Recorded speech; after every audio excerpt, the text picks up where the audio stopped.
करणार आहोत जबरदस्त चवीची अंडा करी. पटकन होते आणि चवीला उत्तम. चला सुरू करूया. सर्वात आधी थोडेसे तेलामध्ये अंडी तळून घेऊया. हळद, किंचितसं लाल तिखट आणि अंडी परतून घेऊ. अगदी 1-2 मिनिटं परतायची, फार वेळ लागणार नाही. अंड्याला रंग आला की लगेचच काढून घेऊया. थोडंसं अजून तेल घालून घेऊ आणि फोडणीसाठी घालायचे शहाजिरं, साधं जिरं, 4-5 2 लवंगा, थोडीशी काळी मिरी, अगदी 5 दाणे मेथीचे, तेजपान आणि दालचिनी. या मसाल्यांनी तेलाला छान फ्लेवर येईल. आता बारीक चिरलेला कांदा घालायचा. कांदा मऊ होईपर्यंत परतून घ्यायचा की कांदा लवकर शिजावा म्हणून मी झाकण ठेवून शिजवून घेतलाय.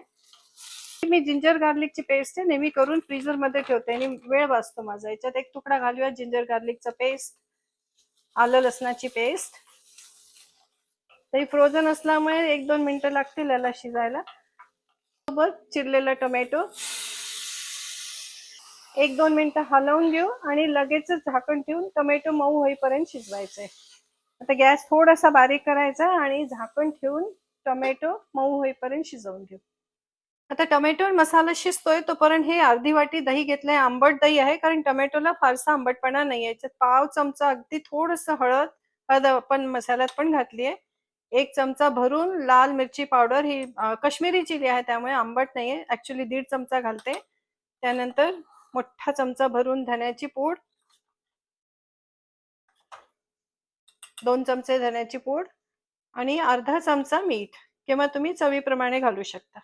ते छान मिक्स होईपर्यंत कालवून घेऊ. मसाल्याकडे बघून घेऊया. मसाला शिजला आहे, साईडनी बुडबुड्या येत आहे म्हणजे त्या अर्थी मसाल्याने तेल सोडलेलं आहे, म्हणजे भाजला गेलाय. तर आता याच्यात घालू आपण मसाला तयार केलेला आपला दह्याचं मिक्सचर. 1 चमचा खसखस आणि हाय हीटवर दही शिजेपर्यंत चांगलं परतून घेऊ. मसाला मस्त खदखदतोय आणि बाजूनी तेल सुटलेलं दिसतंय. तर आता या दह्याच्या वाटीतच एक अर्धी वाटी, पाऊण वाटी पाणी घालून ते पण घालून घेते, म्हणजे काही वाया जायला नको. आणि परत आता या ग्रेव्हीला झाकण ठेवून मस्त उकळी आणायची आहे. 5 मिनिटं वाट पाहूया.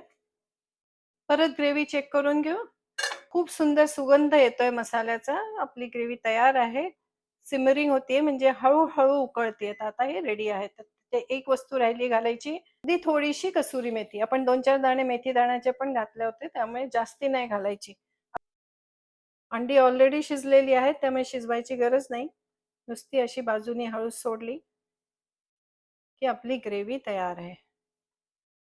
आपली जबरदस्त अंडा करी रेडी आहे. भात, पोळी, भाकरी कशाही बरोबर छान लागते. आता मी झाकण ठेवून 5 मिनिटं याला रेस्ट करू देते. गॅस बंद करते आणि अंडा करी सर्व करायला रेडी आहे. मस्त चविष्ट अंडा करी, त्याच्याबरोबर गरमागरम पराठा मला अतिशय आवडतो किंवा भाकरी.